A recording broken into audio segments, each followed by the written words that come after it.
wish to call to order this Board of Commissioners meeting for Monroe County. It's Wednesday, November the 8th, and I want to note for the record that all three commissioners are present in the Nat U Hill room.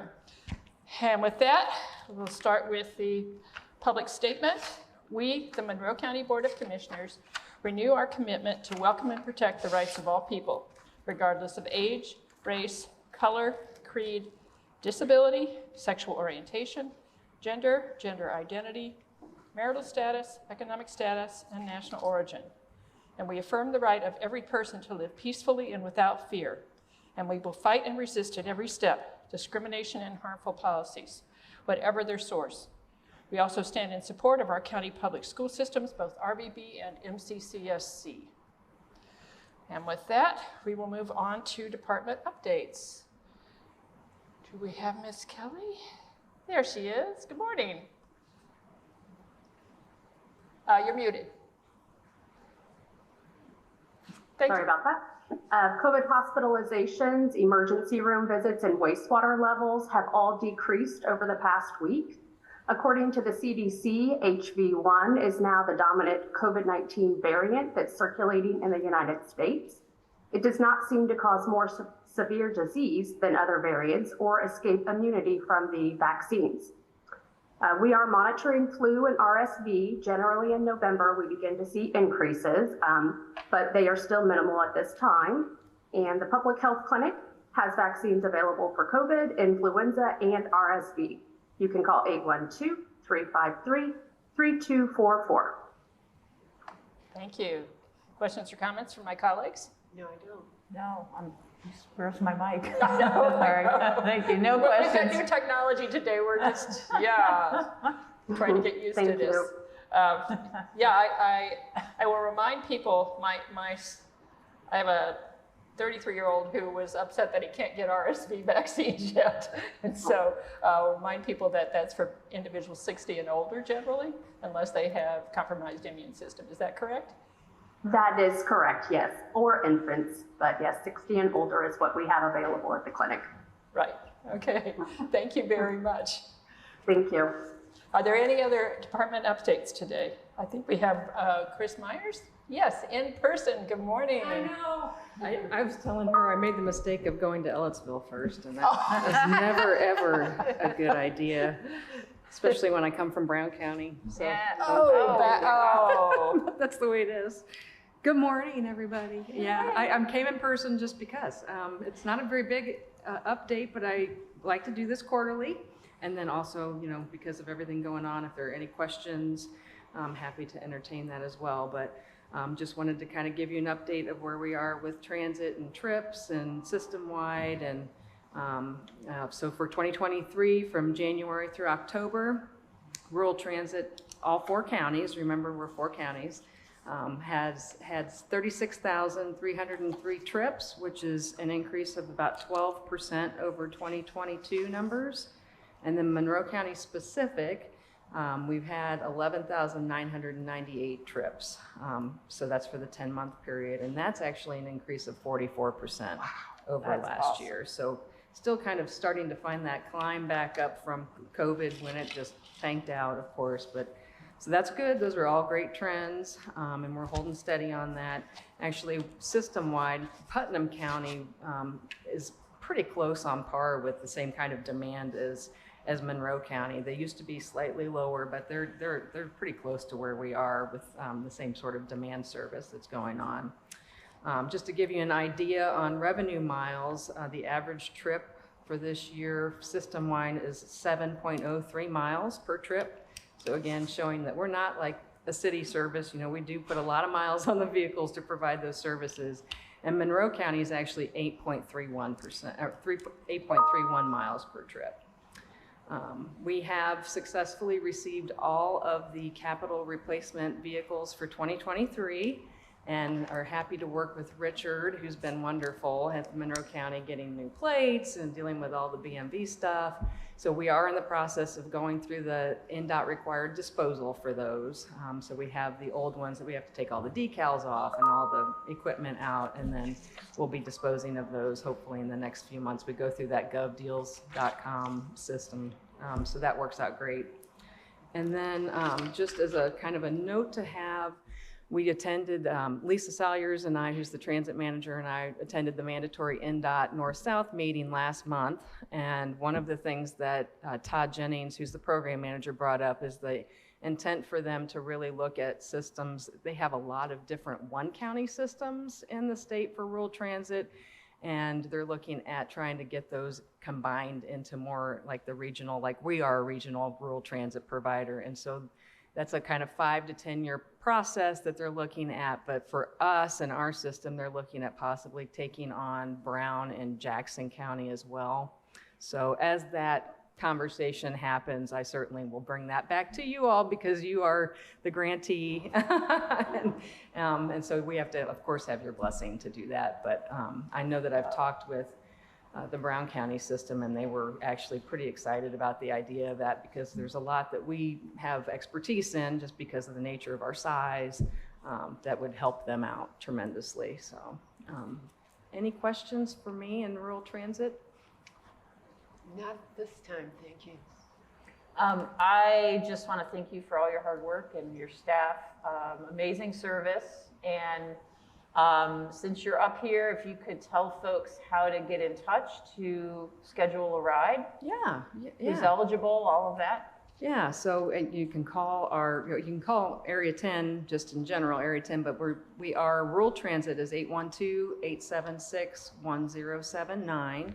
And one of our dispatchers will help you, get scheduled. And you can schedule for any purpose. Anybody can ride, so it can be any age, any ability or mobility issues. So we're happy to help anybody in the county. I think that's one of the biggest myths is that it's only for particular abilities or particular ages, and it is open to everyone in the county. And it's a wonderful service. And I also want to thank you for your ongoing work as we continue to dissect how we're going to manage this shift of January 1st, 2024 between the city and Ellettsville and Monroe County. So thank you for that. Yeah, thank you. Thank you for your work on that as well. So how are the electric buses working out? They're actually doing great. We started a tracking system. I don't have full data, but it's really pretty stunning so far, just like the electric cost for charging versus the gas cost. I mean, like 4 to 5 times more for the gas than it is the electric to charge them. So that's going to long-term help, which might help offset some of the ridiculous insurance costs that we've got going into this next year, especially since there was the accident in May. Big hits on insurance, but very happy to have that program. Yeah. So I do have another question also, because this is regional. Do any of the other counties in the region have a local transit that you have to work with, or is it just Monroe County? The only one that we do is in Bedford. So Bedford has the city of Bedford. Task is what they're called. And so they have a limited service, and we coordinate with them regularly on transportation referrals back and forth. In fact, they receive monies through NDOT, so they don't receive it directly through FTA. So they actually were at the NDOT meeting last month as well. And so we talked with them about how things are going, and everything's fine. It's a good relationship, collaboration. Excellent. Yeah. Excellent. Thank you for coming today. Yeah, thank you. Yeah. Okay, is there any other department with an update? Seeing none, we'll move on to public comment. These are for items not on the agenda. We ask you to state your name and whether or not you're a Monroe County resident. And we also ask the public to limit their comment to 3 minutes. Good morning. All right, good morning. My name is Jen Pearl, and I'm the president of the Bloomington Economic Development Corporation that serves all of Monroe County in creating quality jobs and employment. The reason I came to speak today was to actually express appreciation for Monroe County Planning and Plan Commission in everything that's being undertaken right now for the County Development Ordinance. Everyone's been very engaging, and we've been working with them to answer questions that they have had around needs around the CDO. Understanding that it's been a complicated topic and really trying to get public engagement around it. We've also been working to support to get the word out about it. So I also, for anyone in the public that is listening today, we wanted to remind everyone that Friday, November 17th is the extended deadline for checking your property's proposed zoning and land use rules and how they are proposed to change under the CDO. For those that aren't familiar, the last update that we had was in 1997 across Monroe County. So this is something that could have an impact for years to come. The other things for folks to keep in mind is to go to monroecdo.com. There's a map there where you can check your property, review Module 2, and comment on any proposed changes on the property. Property owners in unincorporated areas of Monroe County, or if there are clients, constituents, or colleagues with land in those, or businesses in those areas, would want to check that land as well. The one thing that we were engaging around is we do have concerns about the reduction, proposed reduction of residential zone land by around 9,000 acres or more.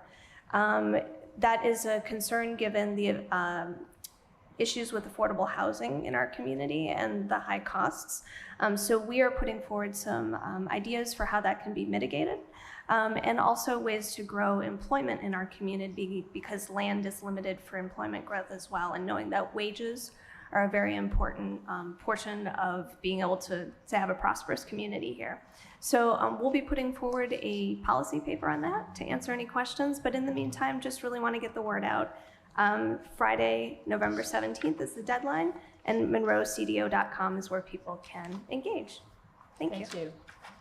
I do have a question for you. I read your article in the HT, or the column, and it indicated that it was like the CDO had impact on things like broadband, and I really didn't understand that link. Oh, I think we may have mentioned on infrastructure. So one of the, I actually have the article here, so I'm looking where we referred to that. So in terms of the land use regulations and zoning, it indicates, and somebody correct me if someone knows better than me, but it indicates where infrastructure can go, right-of-ways, setbacks, et cetera, and where those can be placed in the community.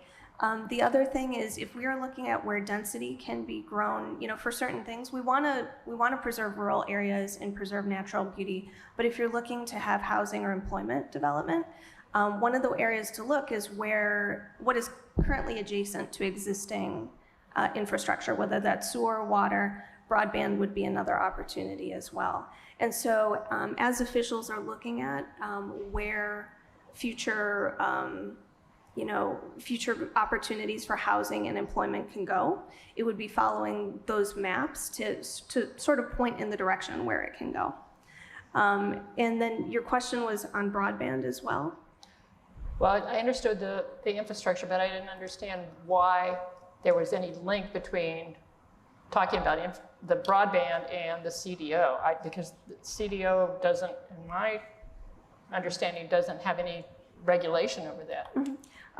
I don't recall mentioning that in the article, but I would really be happy to dig into that further and try to answer that question for you, in case we had misstated that somewhere. Okay. Yeah. Thank you. Thank you so much. Appreciate it. Thank you for coming in.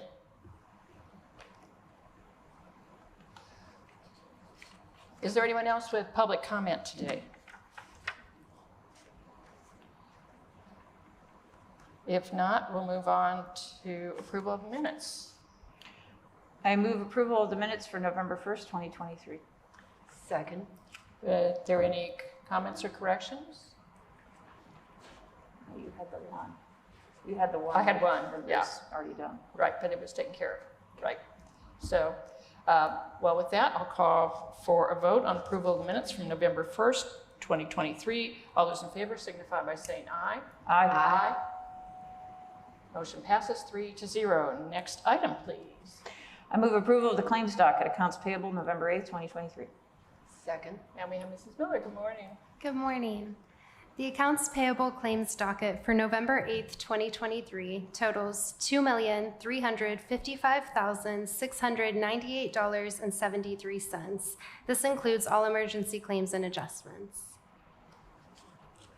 Comments or questions? None? Is there any public comment on this? Seeing none, call for a vote on approval of the claims docket for November the 8th, 2023. All those in favor signify by saying aye. Aye. Motion passes 3-0. Thank you. I will note for the record that we have no reports, and now we'll move on to new business.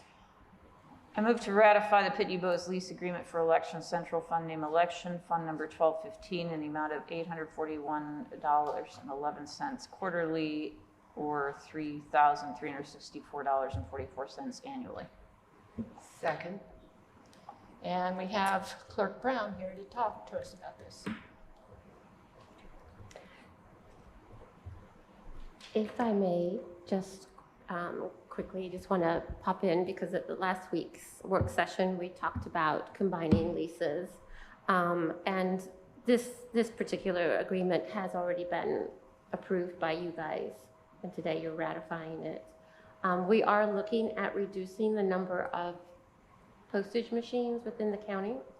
We've not finished our review of the various machines, but we are looking at, and I've reached out to council about this also, trying to minimize obviously the number. So we're looking at one in the Justice Building, one in the Sheriff's Department. We have one here. And then we would be looking at the use of a machine in the other buildings, because generally these cost more than what we're sometimes expending in postage. And so to be, I think, good stewards, we need to be really looking at how we're using these leases. So I just wanted to share that with you. Appreciate that. Okay. Clerk Brown, sorry. Good morning, Commissioners, and thank you for making time for me this morning. As Ms. Purdy stated, this is one of the leases that I brought to you at last week's work session for maintaining the postage machine that we have at voter registration housed in Election Central. And as the lease is up and there's not an opportunity to extend, I would very much appreciate your favorable consideration of renewal of this lease. Thank you. Comments or questions? No, I don't.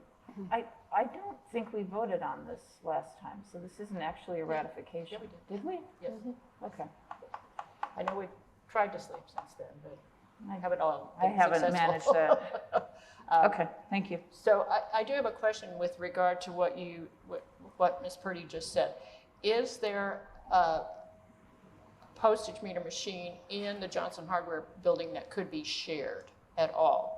I'm not aware of one at this point in time. Probation carries their mail to the Justice Building.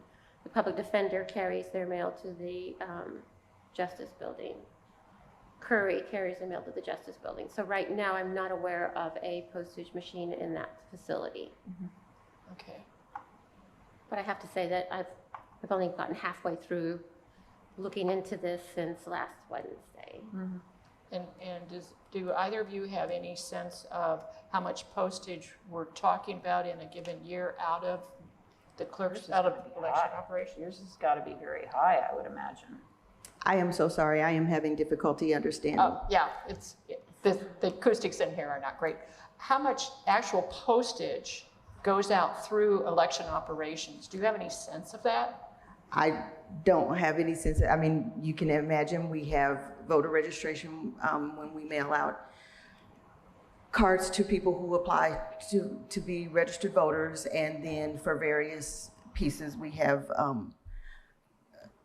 it depends on the election as far as the volume of mail, but of course your ballots, your voter registration, and I mean it just depends on what it is as far as which postage, which account it comes out of, but it is regular, ongoing, and steady. And then of course during elections we have a higher volume of mail, and at that point we have a vendor who picks the mail up for us. It doesn't just go out in regular mail. We have a vendor who can get it to Indianapolis quicker than the United States Postal Service can, which of course gets our ballots and everything out to our voters quicker. Doesn't help on the back end as far as how quickly they can get it back to us, but we push it out to them. We have the means to push it out to them as quickly as possible. Thank you. So I know also from personally doing this that I have voted mail-in absentee in the past, and there's a pre-stamped envelope in. That is correct. You pay it both ways. It's Right. free That to doesn't go vote. through the postage So does that go, that does not go No. through the postage machine. machine? No, that is going through the, what's it called, I'm talking about the Microsort, internal We ballot, have the internal return envelope, not the external one. Okay, both that I have don't know. Yeah, so both maybe- have postage. Right, but do those go through your meter is what I'm asking? Especially the internal return mail Yes. envelope. So that can be 1,000 ballots or more in a given season especially for like 2024. We can look at Lao and see what the expenses are. I do know that Ms. Turner King and Ms. Shell were looking at that last week. And I'm afraid that since that time, we have not had an opportunity to look more closely at and determine the actual use of the postage machine. So are you asking us to continue this item? Ms. I Purdy? thought it had been approved, so that's why I've been looking at Mr. Cockrell. Well, I think you approved it last week. Right. Can't. I don't know the volume or anything Right. like that, but I do know that they have different mailing standards on when they have to mail things than normal county departments. Voter registration is a perfect example. And there isn't another voting machine, or a voting machine, election was yesterday, I apologize. There isn't another mailing machine in that building. And I think it's been approved. I think we had a very long conversation about it last week. Indeed. So I don't think that, I think those are all great questions, but I think that they've shown a need for the machine in that building, and it's a 5-year lease. I think it's an interesting conversation that should be had as to, they have another department that shares that building with them. How does that work? But I think that's kind of a different day, because I would also say those are incredibly different uses. We would certainly look at, because this is going to be a commissioner's contract, and so that machine could then be used by the probation department. Right. We're working with council on unifying Yep. the And postage appropriations. Right. And if for example, if the court's machine comes up in 2 years or 3 years, then we could cancel that lease or move that to a different building. And so I think we There's just need lots to of move forward at flexibility this there, point. but we are working on trying to kind of unify and make this a more efficient use of capital equipment. And I would say, as particularly with next year being a presidential election year, It will not. I think that I think that's a conversation that should be had at a future date and not necessarily for the approval of this. Thank you, sir. Agreed. Let's move on. So is there any other comments from my colleagues? Is there any public comment on this item? I'm looking at the screen too here, sorry. Seeing none, then I'll call for a vote to ratify the Pitney Bowes lease agreement for Election Central. All those in favor signify by saying aye. Aye. Motion passes 3-0. Thank you. Thank you. Next item. I move to ratify the Effect TV agreement for early voting commercials, fund name election, fund number 1215, in the amount of $2,500. Second. Again, we have Clerk Brown. Good afternoon, or good. You did have an election yesterday. I did, but for this meeting, I would still be in my pajamas. Thank you. Sorry. Again, thank you for making the time for me last week. This is in reference to the early voting commercial. This is a contract that you have signed in the past, and having come off of what I believe was a successful election, I am hopeful that you will approve this contract as well. Thank you. Comments or questions? None. I did follow up with county staff about the application for all this. And so I just want to remind all department heads and elected officials that there is a standard procedure for submitting items for review. And it's on the website. So I know that there was frustration on your part because of delays. And so just ensure that things go in that procedure so that there's not these delays in the future for you. Understood. Yeah, just using the form that's Yeah. provided. Yep. Yeah, because it's not the intention to delay things at all. So, Mine either. Thank you. is there any public comment on this item? Seeing none, I'll call for a vote to ratify Effect TV agreement for early voting commercial. All those in favor signify by saying aye. Aye. Motion passes 3-0. Thank you, Clerk Brown. Thank you for your time. Next item, please. I move approval of a memorandum of understanding with People and Animal Learning Services, PALS, fund name Lit Special Purpose, fund number 1114. Second. Hi, good morning, Good morning. Commissioners. Oh, sorry. Go ahead. Good morning. I'm Sarah Jameson. I'm the Program Coordinator with Youth Services Bureau, and we are asking, along with PALS, approval for our MOU outlining the unmounted equine activities provided at no cost from PALS to our emergency shelter residents at this time. There will be 28 sessions between now and the end of 2024. Comments or questions? Is this the first time you signed a contract with them? Yes, we have worked with them in the past without an MOU, but they have secured more long-term funding, so we were able to create this MOU so we can hopefully continue this program moving forward. That's wonderful, and I'm really, really pleased that you're doing this. It sounds like it should be quite effective. Yes, yes, absolutely. It's a great idea. Love the idea. Thank you.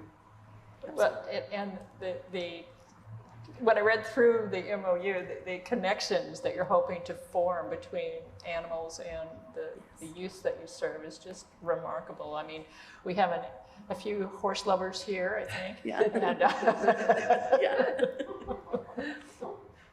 yes, so I love the idea and the fact that you're arranging for so many sessions, so that, Yes. that connection can really get made. It's a lovely idea. Is there any public comment on this item? Seeing none, I'll call for a vote for People and Animals Learning Services Memorandum of Understanding. All those in favor signify by saying aye. Aye. Motion passes 3-0. Thank you, Ms. Jameson. Thank you so much. Next item, please. I move approval of NDOT change order number 6 for Sample Road Phase 1, fund name Sample Road Phase 1, fund number 8161 in a credited amount of $2,120.78. Second. And we have Ms. Rich here with us. Good morning. Good morning. We had to make some modifications when Sample Road was being built at the intersection of Old 37 North and Sample Road due to a gas main being within the area.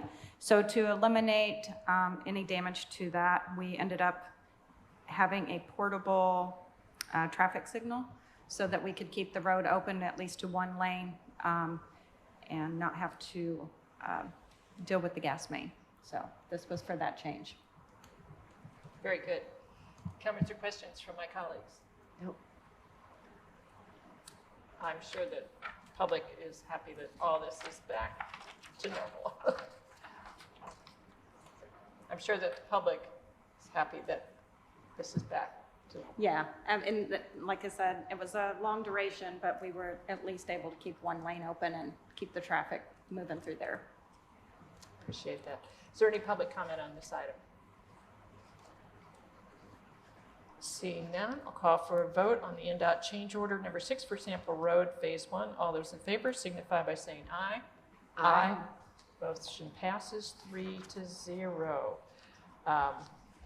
Do we have, I think we have an appointment today?